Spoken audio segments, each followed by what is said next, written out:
Geometry, Chapter 3, Lesson 1. We're going to look at properties of parallel lines. And we're going to look at some angles that are formed when we have lines that intersect before we actually look at some of the properties of those angles if the lines that are being used happen to be parallel. So let's take a look at these angles to begin with. And we want to know how to identify these angles. And so first of all, let's look at where these angles come from or how they're being formed. A transversal is a line that intersects two coplanar lines at two distinct points. So you'll notice in the diagram here we have two lines, L and M, and they are being intersected by a single line. So this one line, T, is intersecting two other lines. So this one line, T, is what we call the transversal.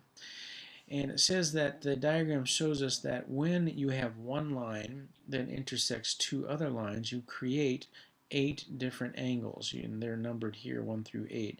If you remember, if we have one line that intersects one other line, there are 4 angles. The vertical ones are equal. We know that. But now we have 2 lines, and so now you have these 8 types of angles that are called. Now, as always, we're looking for relationships in geometry, so it's the pairs of angles that we're going to be interested in most. In other words, there are pairs of angles that we can look at and identify, and then we'll be able to use those if these lines happen to be parallel.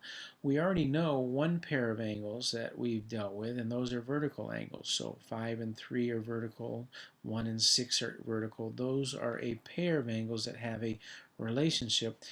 Namely, they're called vertical angles. So the other pairs, or there are other pairs that we're going to look at in this diagram, and again, these are going to be based upon pretty much where they're positioned, but it's important to know what these pairs are, because again, once we know those pairs, and if L and M happen to be parallel, some very interesting properties are going to be in play here. So a transversal is a line that intersects two other lines. There are 8 angles formed when this happens. We're going to be most interested in the different pairs of angles that are formed, and these names of these are going to be suggested, or they're going to help us. The name is going to be tied to their position on where they are. I don't know, that may have sounded very confusing. Basically, where they are in the diagram and the name that they're used to describe them help us because they're related.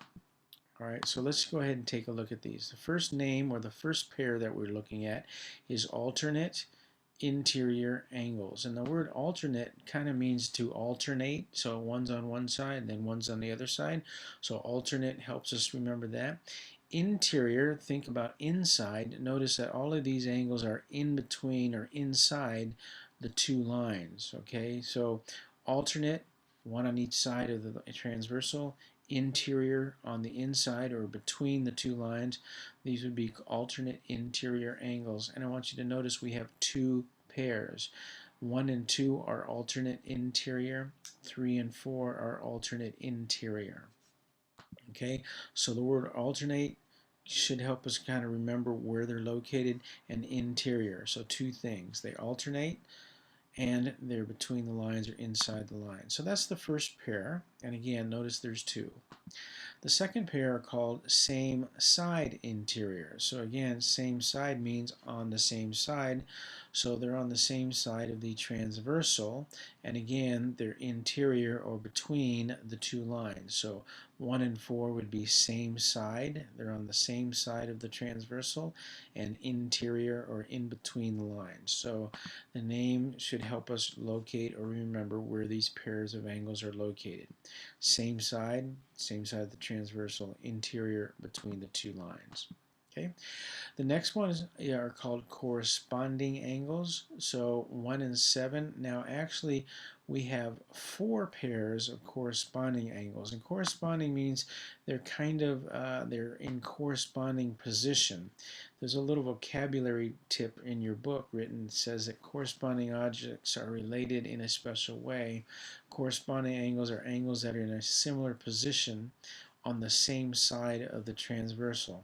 So you'll notice, let's take a look at 1 and 7. They're on the same side of the transversal, but notice they're both below the two lines that are being intersected. 1 is below this line, 7 is below this side. So 1 and 7 would be corresponding. Notice here 4 is above this line, 5 is above this line and on the same side, so 5 and 4 would also be corresponding. On the other side, you have 3 that's below this line, and 8 is also below this line, so they would be corresponding. And then 2 is above this line, and 6 is above this line on the same side of the transversal, so those also would be corresponding. All right, the next one are called alternate exterior. We already know alternate means one's on each side of the transversal. Exterior then would be they were outside or above the line. So notice that 5 is outside or above this L line, and M is 8 is on the other side of the transversal and outside of the line. Remember, these are all interior between the lines. 5 and 8 are outside of those lines, so alternate exterior. So again, alternate, one's on one side, one's on the other. Exterior means outside the two lines.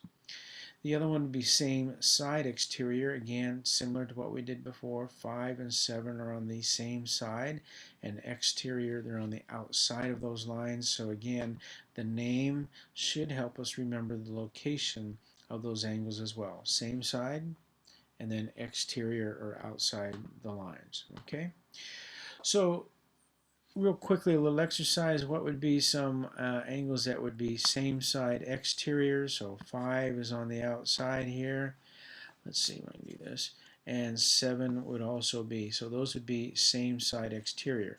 Now you could also go with 6 and 8. 8, they're on the same side of the transversal and on the exterior.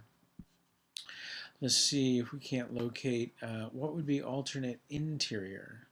So alternate interior, one's on one side of the triangle of the transversal, one's on the other, and they're both on the inside of the line. So 1 and 2 would be alternate interior, as well as 3 and 4. What would be some same side exterior? So again, on the same side but outside or those lines, so on the same side of the transversal, and then outside, this would be same side exterior. So those are the types of pairs, and again, we can do some that. We'll probably do some of this exercise in class just for fun to make sure that we all understand these different types of angles. And again, these angles are formed anytime you have two lines that are being intersected by one other line, and again, this one other line is called the transversal.